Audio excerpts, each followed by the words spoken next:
All right, let's fucking do this. Let's fucking go. Let's fucking go. Okay, right here in the legal stuff section, just don't fucking type this stuff, okay? Let's move on. Okay, in hunk ring, okay? This is going to take a ring-shaped explosion and chop it into 4 pieces, pack it into a hunk tetrad object, output hunk tetrad. Okay, down here and populate the tetrad ring. If we scroll down here into split magnitudes, we have some variables here. Pause here to fucking read these. I ain't got no fucking time to explain it to you. Okay, split magnitude horizontal.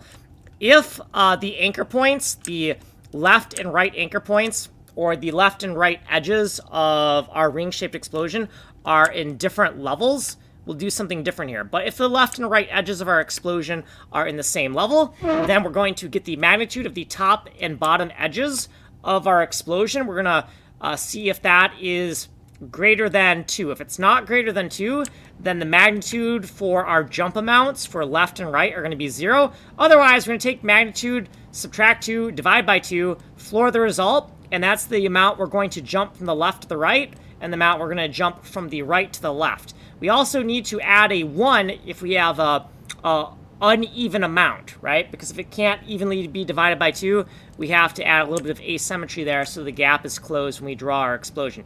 Then down here, split magnitude vertical. If the, what would this be? The top and bottom edges of our explosion, if they're in different levels, then we got to do something different. But if the top and bottom edges of the explosion are in the same level, then we're going to get the magnitude of the left and right edges of our explosion. And if it is less than or equal to 2, then we have no jumping amounts. And otherwise, if it's greater, we're going to subtract 2, divide by 2, and floor it to get the jumping amount for the top going down and the bottom going up.